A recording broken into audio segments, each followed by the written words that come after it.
So it took me a while to figure out exactly what I wanted to do, but like your coach said, now that I got this thing figured out, now that I realize basketball isn't everything, I realize that there's a lot of things that basketball did teach me, right? So some of you guys said you like playing with your teammates. And one thing, even now, I still have teammates, right? I own 3 businesses. I'm an entrepreneur. Who knows what an entrepreneur is? Go ahead, talk to me. A person who starts their own business from scratch. Yep. So I started a lawn care business. I have a nonprofit where we mentor young men, and then I have a speaking business. So I started 3 businesses. In each business, I have teammates that still help me. Teammates that still pass me the ball to get an assist. Sometimes I set my teammates up and I pass them the ball so they can come dunk and score. But teammates are something that you can't replace. And there's certain things that good teammates do, and there's certain things that bad teammates do. What's one thing a bad teammate would do? Be selfish. Scream and yell at their other teammates. Talk down on their teammate. Act like they're all in this for themselves. What's something a good teammate would do? Pass the ball. Pass the ball, get an assist. Even when you can't say it's okay. Have a good attitude. I like that. That's called speaking life into somebody. Have good sportsmanship. Good sportsmanship. I like that. One more. Screen for you so you can set up. Set you up so you can dunk and look good. I like that. So as a young person, a lot of times we don't realize, because we can get angry, get in our feelings, feel some type of way, and what we stop doing is being a good teammate, we start being a bad teammate, right? We start talking down on people. We start acting like somebody's not worthy of our accomplishments, of our praise. Somebody's not worthy of being a good teammate. Because if you're a good teammate, guess what? Somebody else is going to be a good teammate.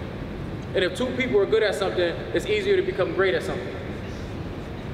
The other attribute, right? I have good teammates, but I also have people that believe in me. So I seen you guys playing 5-on-5 a little bit. How hard is it to believe in somebody regardless of how good or how bad they do? Is it hard? No.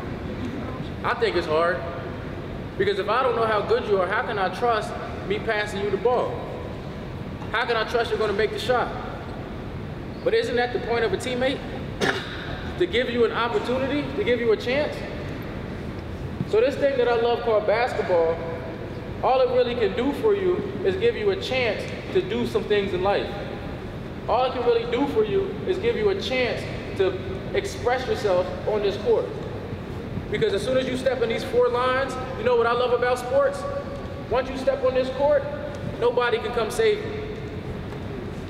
Your coach can't come save you.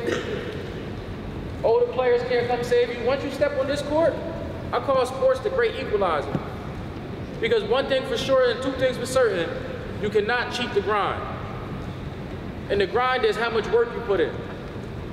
The grind is what you do when nobody's looking. So I love basketball so much that I devoted my whole childhood to it. So I used to have practice, right? You go to school 8 to 3. My dad used to wake me up before school so we go to the gym and lift. After school, we go to practice 3:30 to 5:30. After practice, we go back to the gym so we can shoot. We'll get done around 8 o'clock. You make me go to bed at 9 o'clock so we can wake up the next morning at 5:30 and do the same thing again. But see, a lot of times what people see is, they see you show up on the court and they see you make a shot. Oh, I should make it. Oh my goodness. They'll see you make a shot and they don't realize how many times you had to practice that exact thing in order to do it.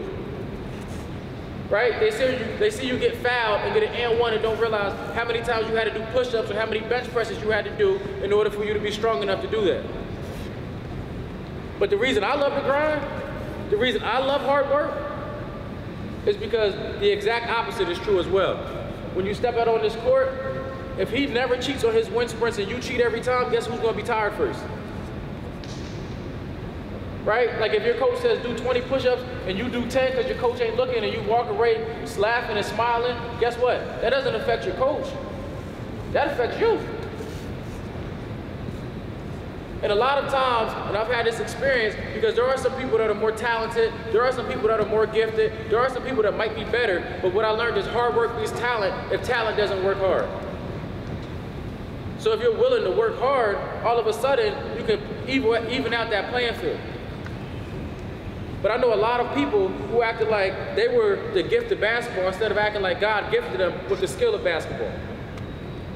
Right, I'm gonna say it again. A lot of people, a lot of times, we act like we're the gift of basketball, instead of acting like we were gifted with a skill to play basketball. And when you act like that arrogance, it's not just basketball, because we can do it in a lot of different ways, right? We can act like we're the best football player ever, so we don't gotta work hard. We're the smartest ever, so we don't have to study. Because we're so good at basketball, all of a sudden we don't have to work out. And guess what starts happening? Other people start surpassing you. Other people will start getting the playing time you think you're supposed to get. Other people will start getting the scholarships and the opportunities that you would think you're supposed to get.